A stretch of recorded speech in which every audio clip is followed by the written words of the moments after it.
Chers téléspectateurs, bienvenue à ce nouveau numéro de votre entretien hebdomadaire. Aujourd'hui, nous sommes au siège de l'UDEN avec notre esclave Halpulaar, M. Abdoulaye Diallo. Donc, bonjour M. Diallo. Bonjour M. Sarr. Donc, avec lui, on va discuter et continuer à discuter de cette situation de crise liée au Covid-19 et essayer de voir les solutions que l'UDEN propose, essayer de discuter également des autres solutions qui ont été proposées par d'autres personnes. Mais avant, chers téléspectateurs, donc on va juste faire un rappel, c'est que tant qu'il y aura des cas communautaires, on risque de ne pas pouvoir reprendre les cours. Donc nous implorons donc à tous les parents vraiment de respecter et de faire respecter donc les mesures barrières et surtout de rester chez eux et d'obliger les enfants à rester chez eux.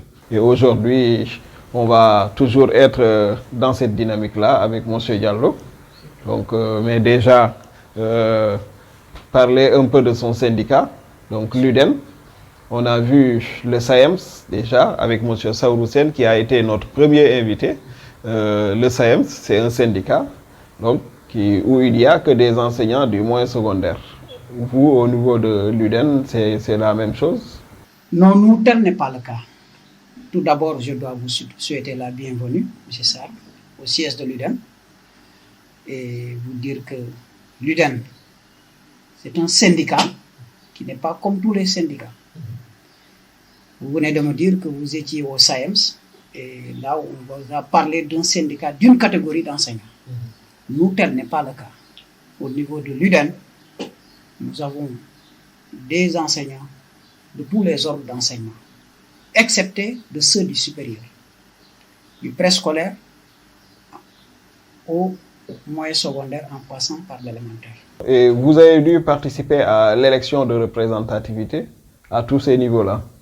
Oui, nous avons participé à tous ces niveaux-là parce qu'il y avait des collèges élémentaires, préscolaires élémentaires, collège moyen secondaire, collège cours de contrôle. Et l'autre collège, c'est l'enseignement arabe. On disait que là, le syndicat qui a le plus de pourcentage allait être coopté pour représenter les enseignants de langue arabe. Okay. Ce qui a fait l'avènement de l'élection du SNELAS FC. Mais nous avons quand même participé à ces élections au niveau de tous les collèges. Collège élémentaire, préscolaire, collège moyen secondaire et cours de contrôle. Cours de contrôle, nous sommes arrivés deuxième. Collège élémentaire, préscolaire élémentaire, nous sommes arrivés troisième. Et au niveau du collège moyen secondaire, là aussi, nous sommes arrivés quatrième. Ok. Mais est-ce que le fait que vous ayez compétit à presque tous les niveaux, est-ce que ça n'a pas dispersé vos forces? Est-ce que ce n'est pas pour cette raison que vous n'êtes pas premier quelque part? Bien sûr, ça a un peu joué, mais aussi il faut reconnaître que l'UDEN, en partant aux élections, l'UDEN était un peu dans des difficultés, si nous pouvons l'exprimer ainsi. Parce qu'aujourd'hui, nous en sommes fiers de parler de cette situation. Ça montre que nous sommes une grande organisation syndicale. Nous avions eu des difficultés, des problèmes, nous avons traversé une crise, des crises, mais de toutes les façons, on a géré. On a pu vraiment se mobiliser au moment opportun pour aller vers ces échéances électorales. Et voilà, aujourd'hui, nous avons récolté une place méritée qui est d'être dans le groupe des syndicats les plus représentatifs. Ok. Et aujourd'hui, si on devrait dire combien d'enseignants sont au niveau de l'UDEN, du préscolaire jusqu'au secondaire? L'estimation du nombre d'enseignants qui ont adhéré au niveau de l'UDEN. Aujourd'hui, lors des élections, nous sommes sortis au niveau de l'élémentaire, du préscolaire élémentaire, avec 4000 et quelques voix. Au niveau du moyen secondaire, avec 2000 et quelques. Cours de contrôle, nous avions 80 et quelques voix. Mais aujourd'hui, depuis au sortir de ces élections et après le 8e congrès de l'UDEN, nous nous sommes engagés, nous avons investi le terrain, nous avons montré à nos camarades qui avaient quitté l'UDEN que ce n'était pas la bonne formule, on ne quitte pas une maison qu'on a eu à bâtir de toute force. Et nous avons rassemblé toutes les forces de l'UDEN, les anciens et tout un chacun. Alhamdulillah, aujourd'hui, on a dû multiplier encore le nombre de l'UDEN. Aujourd'hui, nous pouvons estimer le nombre d'adhérents à l'UDEN à un peu plus de 8000 enseignants. Ok. Et ça se répercute au niveau des Tchekhov? Bien sûr. Parce que là aussi, on peut vous dire, avant le congrès, on était à un montant qu'on a dépassé aujourd'hui de très loin. Qu'on a dépassé aujourd'hui de très loin. Cela est dû à ces nouvelles adhésions, cela est dû au retour, à ces retours au bercail, cela est dû à des facteurs et au dynamisme de cette équipe qui est là actuellement. Ok. Actuellement, Une équipe qui s'est rajeunie apparemment. On a une équipe qui se bat, on a une équipe qui se donne, qui fait tout pour vraiment le rayonnement de cette organisation syndicale que nous avons héritée de ces anciens dont vous avez vu leur photo ici. Donc c'est une équipe qui est là aujourd'hui, qui se bat et qui fait tout pour mériter vraiment cette confiance investie. Ok, ok. J'en profite pour faire un coucou à Madame Soda Gueye, donc voilà, du Sud-Est. J'ai l'habitude de me moquer d'elle, de la taquiner un peu en lui disant que l'UDEN et le Sud-Est, c'est des syndicats, les syndicats des vieux et des vieilles. Donc, oui, vous savez aujourd'hui, c'est une malformulation, si je peux l'exprimer ainsi. Les gens disent que l'UDEN, Sud-Est, en tout cas en ce qui concerne l'UDEN, c'est un syndicat de vieux. Nous, on dit non. Certes, nous sommes un vieux syndicat, mais nous ne sommes pas un syndicat constitué que de vieux. Moi, aujourd'hui, vous ne pouvez pas me considérer comme vieux. Mais pourtant, je suis... Est-ce qu'ils ne vous ont pas mis en avant pour justement... Non, aujourd'hui, il y a plus de jeunes que de vieux dans l'UDEN. D'accord, aujourd'hui. Donc c'était juste pour une petite parenthèse et en profiter pour faire un coucou à tous les autres syndicats et à dire donc à tous ces syndicats-là qu'on les attend.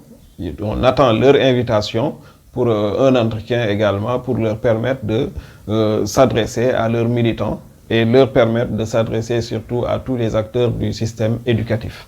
Donc aujourd'hui, vos militants, pendant cette période de confinement, est-ce que vous êtes en train de communiquer avec eux? Bien sûr. Aujourd'hui, si vous regardez, l'UDEN a 65 sections au niveau du territoire national. Nous comptons 65 sections. Dans chaque département, nous avons une section. Et même, il y a des départements où nous avons 2 sections parce que nous faisons ce que l'on appelle la politique de proximité. Nous voulons être le plus maximum possible auprès de nos mandats. Raison pour laquelle, dans chaque section aussi, aujourd'hui, nous avons un groupe WhatsApp. Nous avons une page Facebook pour mieux communiquer avec nos militants. Et j'imagine que l'essentiel des discussions dans ces groupes WhatsApp, c'est la gestion de la période de confinement. Actuellement, bien sûr. Et concrètement, qu'est-ce qui se dit? Comment l'UDEN est en train de gérer cette période? Cette période, la gérer en tant que responsable, en tant qu'acteur du système, en tant que des militants de cette école publique qui nous a formés, nous tous, que nous aimons autant que tout un chacun.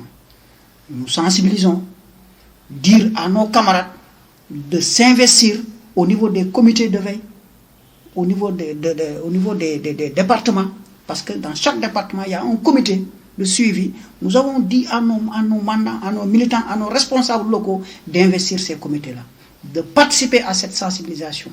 Parce qu'aujourd'hui, l'école est touchée, nous sommes touchés. Parce que plus de 2 mois, on ne peut plus faire d'activité. On ne peut plus aller sur le terrain. Donc, c'est une crise qui nous affecte. Ok. Mais on a vu donc qu'en cette période, il y a beaucoup d'initiatives qui sont prises. Pour certains, c'est l'Internet qui est exploré. Pour d'autres, c'est la télévision. Donc, est-ce que vous avez un retour de vos militants? Et comment est ce retour?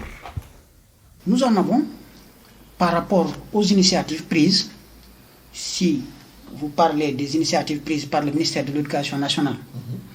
Nous en avons des retours parce que beaucoup sont nos maintenant qui nous disent que voilà, il y a des avancées, voilà, mais aussi il y a des limites. Parce que si vous regardez aujourd'hui, au niveau de notre pays, nous avons plus de ruraux que d'urbains. L'Internet n'est pas dans tout le pays. La télévision même aussi n'est pas dans tout le pays. Les canaux que l'on parle, TNT et canaux analogiques, ne sont pas présents dans tout le pays. Donc, ça aussi, ça bloque un peu, ça trahit un peu ces initiatives. Donc, on est en train aussi de dire à l'autorité de faire le plus maximum possible pour vraiment créer ce que l'on appelle l'égalité des chances. Pour ne pas créer ce que l'on appelle l'inéquité. Parce que l'école, c'est une école pour tous. Et tout enfant, qu'il soit à Fongolembi, qu'il soit à Malem Odar, qu'il soit à Djomandou, qu'il soit partout dans le pays, il a ce droit, le droit d'aller à l'école. S'il ne peut pas aller à l'école et que des initiatives sont prises, parce qu'aujourd'hui nous savons que cette Covid nous empêche de continuer nos activités, si l'on doit prendre des initiatives, on doit quand même, notre attention doit être attirée par cette situation de ces enfants-là qui sont au fin fond du Sénégal. Ok. Et donc, ça veut dire que si on doit reprendre tout ce qui s'est fait, donc actuellement, on ne devrait pas pouvoir tenir compte de ça, selon vous. Bon, nous, ce que nous disons, par exemple, l'estimation, parce que ce qui est sûr, c'est qu'il faut qu'une estimation du quantum horaire restant soit faite. Bien donc sûr. aujourd'hui, est-ce qu'on va faire fi de tout ça ou est-ce qu'on va tenir compte de ça? Nous, au niveau de l'UDEN, on considère ces initiatives prises au niveau des télés, au niveau des réseaux sociaux, au niveau des groupes, on les considère comme des modules de révision, des modules de maintien de ces acquis, pour permettre aux enfants quand même de ne pas désapprendre, de ne pas être un peu loin avec la documentation scolaire. C'est ce que l'on considère, nous, ces outils-là, ce que l'on considère, ces initiatives-là, on les considère comme ces aspects-là. Pour dire que c'est des techniques de révision, c'est des techniques de maintien, c'est des techniques aussi qui pourront permettre aux élèves, aux apprenants, de ne pas oublier les prérequis et les préacquis. Donc, c'est un peu cela, quoi. Mais on ne les considère pas comme des acquisitions. Parce que nous avons vu que aussi, c'est des problèmes si on les considérait comme des acquisitions. Parce qu'il y a beaucoup d'enfants aujourd'hui, parce que même au niveau de la communication, il y a des contrées qui n'ont pas été bien préparées, qui n'ont pas été bien saisies, qui n'ont pas été bien associées. Donc là aussi, c'est des problèmes. Donc tout ce que nous disons, c'est vraiment le ministère, nous savons que est en train de tout faire pour maintenir ce cap, pour vraiment aider l'enfant, mais quand même, nous estimons que nous avons des réalités aussi. Donc, ces réalités-là, il faudra en tenir compte, vous avez tout à fait raison. Mais là, il y a des propositions qu'on entend, donc de beaucoup de groupes. Par exemple, les inspecteurs d'académie ont fait des propositions de sortie de crise. Vous, au niveau de l'UDEN, est-ce que vous en avez fait? Oui, nous avons fait des propositions. Nous avons... C'est quoi ça? Si on devait résumer ça, ça tourne autour de quoi? Avant de reprendre, si on doit reprendre le cadre, avant de le faire, avoir le maximum d'assurance qui nous viennent auprès de nos autorités sanitaires pour s'engager d'abord. Ensuite, si on doit s'engager, il y a un maximum d'éléments à prendre en compte au niveau des écoles, au niveau des établissements. Il y a aussi des choses à faire, des préalables. Il y a ce que l'on appelle, au niveau des écoles, il faut les désinfecter. Il faut préparer tout un lot de matériel, des thermoflash, des seaux, des lave-mains, des liquides, des détergents. Il faut tout, c'est tout un lot de matériel à préparer avant cette reprise, si on devait la faire.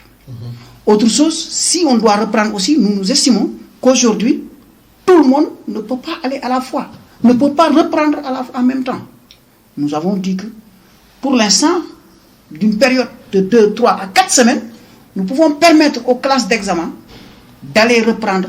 Et même cette reprise se fera par cohorte, ces classes d'examen-là. Par exemple, si l'on venait dans une école élémentaire, et nous savons là-bas la classe d'examen, c'est la classe de CM2, cette classe sera éclatée en cohorte. Et ces cohortes-là, tout le personnel, toute l'équipe pédagogique sera chargé de gérer une cohorte. On va s'arrêter un peu à ces cohortes-là, donc, parce que déjà, si vous nous dites que les classes d'examen doivent être divisées en plusieurs groupes pour que chaque enseignant puisse tenir une classe. Mais on sait que le niveau des enseignants n'est pas le même. Parce qu'on a l'habitude, par exemple, de voir dans des collèges, dans les CM, dans les lycées ou dans les écoles au niveau de l'élémentaire, on a vu des enseignants qui tiennent tout le temps des classes d'examen. C'est comme si, voilà, donc on se disait, voilà, les classes d'examen, c'est pour ces enseignants-là. Est-ce que ça ne risque pas de poser un problème? Moi, je ne le pense pas. Nous devons faire confiance à nos enseignants. Et nous pensons que nous avons aussi des enseignants polyvalents. Donc, nous devons faire confiance à nos enseignants. Mais moi, je vous parle, excusez-moi, de la réalité, du terrain. Il y a certains enseignants à qui les chefs d'établissement ne veulent pas donner de classe d'examen. Donc, pour des raisons pédagogiques surtout. Est-ce que ce n'est pas un échec donc, des syndicats, justement, ce phénomène-là? Si on sait que ces enseignants-là, ils ne tiennent pas des écoles, des classes d'examen, donc, mais à l'examen, ils vont corriger. Est-ce que ce n'est pas un problème que vous devriez porter, vous les syndicats? Si c'est un problème, et que cela s'avère être un problème, nous devons porter ce combat. Mais jusqu'ici, nous n'avons pas reçu des calamités de ce genre. Donc, au niveau de l'élémentaire, ça peut ne pas être un problème. Mais au niveau des collèges et des lycées, c'est un problème. C'est un problème. Des enseignants qui tiennent tout le temps des 6e et des 5e sont appelés parfois à corriger l'examen du BFM. Là aussi. Ce n'est pas parce qu'ils sont carents. Ce n'est pas parce qu'ils ne peuvent pas le faire.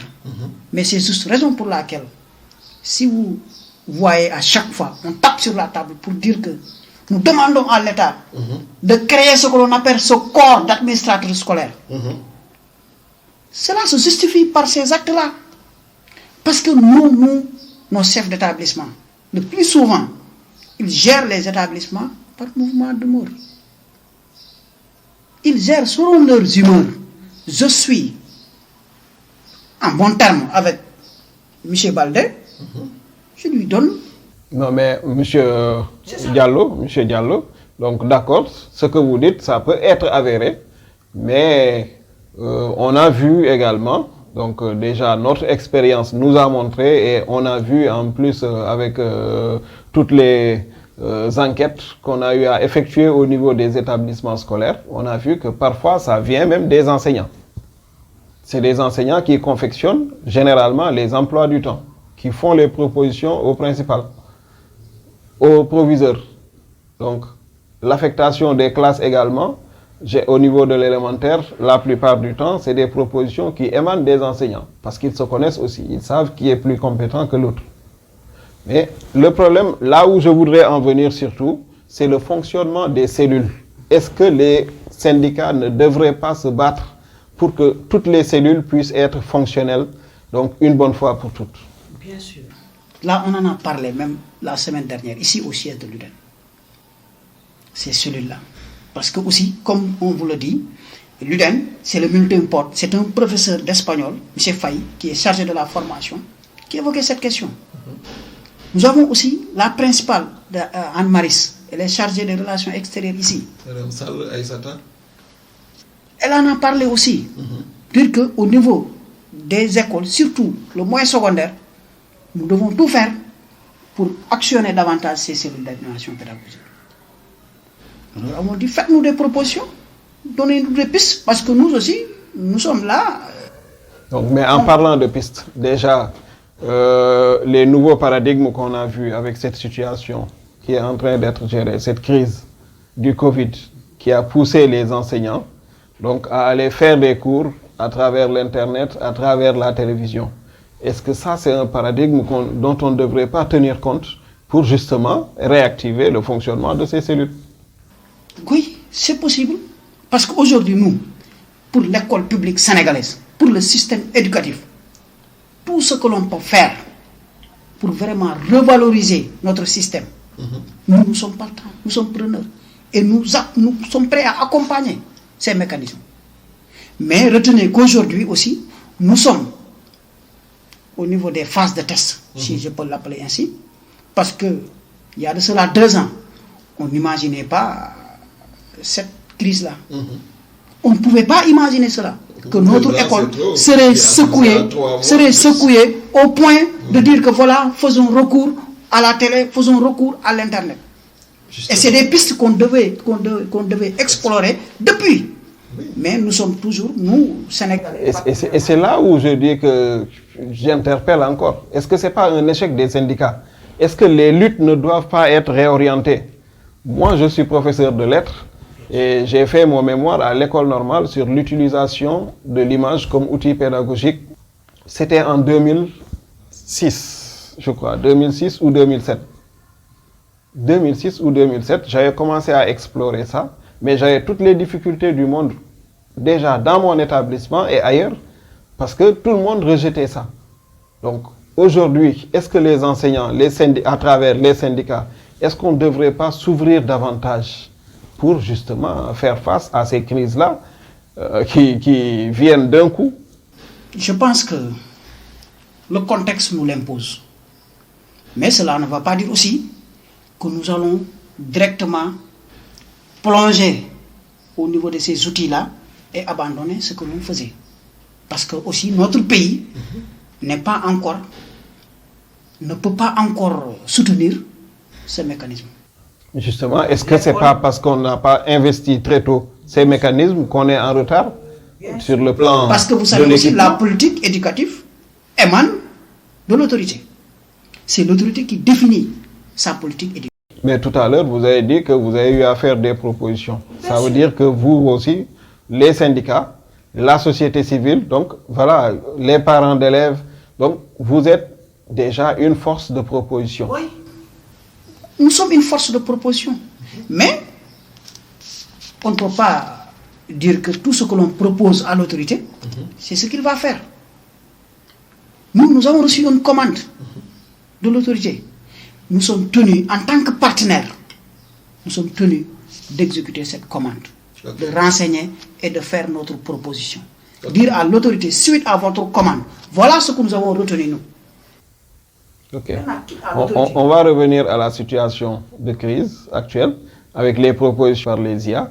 Donc je les ai sous les oreilles, sous les yeux. Donc vous les avez? Vous les avez aussi? Qu'est-ce que vous en pensez?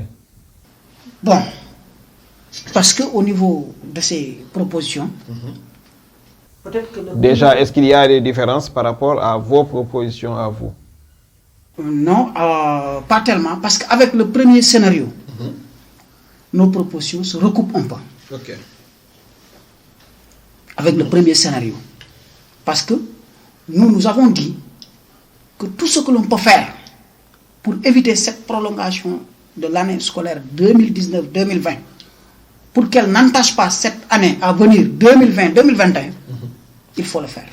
Je vous rappelle qu'on est avec M. Abdoulaye Diallo, voilà, notre esclave Halpulaar, donc qui certainement n'a pas gêné, hein, n'est-ce pas? Sauf ça aussi. Donc, est-ce que vous pensez concrètement qu'on peut reprendre le 4? Le 4? Oui, bon, vous savez. Donc aujourd'hui, est-ce qu'on va continuer à dire que voilà, nous avons des cas communautaires et que je rappelle, au jour le jour, nous en avons des cas et des cas.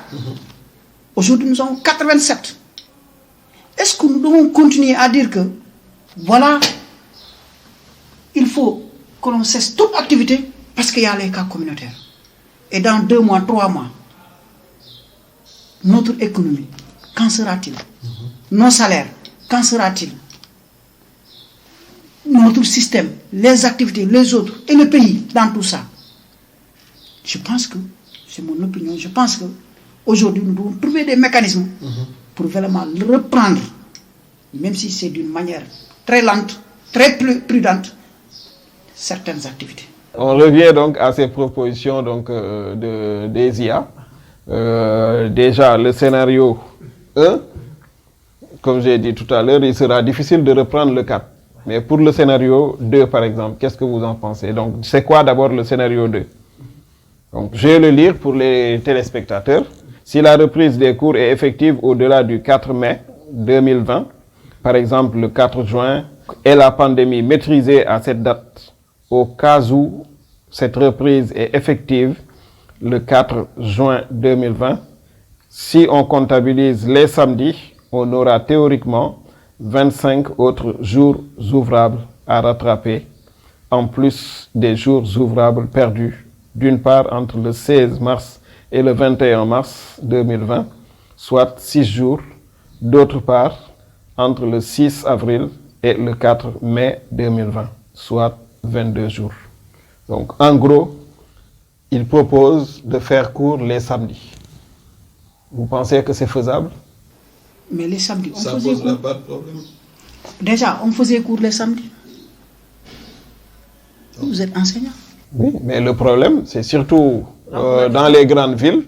On sait qu'aujourd'hui, les enseignants, surtout au niveau du moyen secondaire, sont également dans le privé. C'est les mêmes enseignants qui sont et dans le public et dans le privé. Est-ce que ça ne risque pas de chambouler tout ce dispositif-là? Est-ce que les écoles privées ne risquent pas d'en pâtir? Mais c'est ça. Parce qu'aujourd'hui, les enseignants ont pris des engagements. Et il faut en tenir compte de ces engagements. Parce que l'école privée complète l'école publique. Oui, mais l'État, est-ce que l'État peut avoir cette position? Tenir compte de ses engagements privés? Oui, c'est l'État qui reconnaît ces écoles privées. C'est l'État qui reconnaît ces écoles privées. Chaque année, ils organisent ce que l'on appelle la session de reconnaissance de ces écoles. Ils étudient les dossiers. Ils reconnaissent ces écoles. Quand on reconnaît quelque chose, cette chose-là fait partie de nous. Justement, au niveau de l'UDEN, est-ce qu'il y a des enseignants du privé? Bien sûr. L'UDEN, Justement, pour au ces niveau de l'UDEN, enseignants, nous avons des enseignants du privé. on a vu que beaucoup d'écoles privées sont en train de se plaindre parce que les parents ne payent plus. Et à juste raison aussi, peut-être qu'on aura dans notre prochaine émission donc, un responsable du privé avec qui on pourra échanger sur ça. Donc, parce que les parents, donc les enfants ne vont plus à l'école. Les parents ne payent plus. Comment ces enseignants qui sont exclusivement au niveau donc, du privé, comment ils vont vivre? De quoi ils vont vivre? Oui, vous savez. Surtout quand l'école n'a pas les moyens d'assurer ses salaires. Vous savez, c'est un peu compliqué. C'est compliqué. Mais un parent d'élève qui avait choisi une école privée pour y mettre son enfant, quand il y a cette crise aussi, ce parent d'élève devrait prendre ses responsabilités. Nous savons que c'est difficile, c'est compliqué. Si un parent aujourd'hui n'a plus ce qu'il avait comme ressources financières, il peut se dire que je ne peux plus payer parce que je ne travaille plus. Mais je ne pense pas que cela soit le cas. Mais de toutes les façons, le parent, il doit continuer, même si c'est d'une manière solidaire, parce qu'il doit vraiment continuer à payer. Parce qu'il avait confiance à cette école. Il avait choisi d'amener son enfant dans cet établissement. Donc, quand il y a crise aussi, il doit continuer à payer. Mais beaucoup de nos collègues du privé, de nos camarades, nous ont dit que pour le mois de mars, ils ont reçu leur salaire. Mais ils attendent pour le mois d'avril. Et là aussi, le président a pris des initiatives, a pris des mesures pour dire que, voilà, pour les entreprises privées, on va les soutenir. Et ces écoles privées-là sont des entreprises privées. Justement, les écoles privées qui sont reconnues pourront peut-être en bénéficier. Mais les écoles privées qui ne sont pas reconnues, et où il y a des enseignants voilà, qui officient, qui sont en cours de reconnaissance, par exemple, est-ce qu'ils pourront bénéficier de ces fonds-là? Vous savez, quand on dit reconnu et non reconnu, déjà le débat est tranché pour nous. Parce que si tu es dans l'illégalité, par exemple... Mais est-ce qu'ils sont dans l'illégalité? Oui, parce qu'une école qui est en cours de reconnaissance, parce qu'on ne te reconnaît pas d'un coup. Je sais. Donc voilà, c'est un processus. Une école qui est en train de suivre ce processus-là. Est-ce que cette école est en droit de... Si je vous parle de l'illégalité, ce n'est pas au niveau de la reconnaissance. Avant qu'il ne soit reconnu, ou bien avant qu'elle ne soit reconnue, ces écoles-là, souvent on y voit n'importe quoi. Ils ne respectent pas les normes, ils ne respectent pas les cahiers de charges. Là aussi, c'est des problèmes. Est-ce que c'est un combat qui est porté par c'est un combat, l'UDEN? au jour le jour. L'UDEN a gagné un procès ici pour des enseignants du privé. Ils ont reçu leur paiement, dédommagement. Un dernier mot? Oui, c'est de vous remercier parce que vous nous avez permis aujourd'hui de nous exprimer, de dire à haute voix, même si nous avons donné notre contribution par écrit, mais de le dire verbalement. Et vous nous avez trouvé chez nous, au niveau du siège. Malheureusement qu'il n'y a pas de repas aujourd'hui, nous sommes dans le mois de Ramadan. Il pense au repas. Non, c'est pour vous, mais c'est ça. Donc peut-être que vous nous en excusez. Prochainement, peut-être après le Ramadan, vous revenez, on va vous faire un repas. Inch'Allah. Merci beaucoup, M. Diallo. Merci, M. Sarr. Chers téléspectateurs, c'était tout pour aujourd'hui. Nous vous remercions et vous donnons rendez-vous dans une semaine pour un autre numéro de votre entretien hebdomadaire.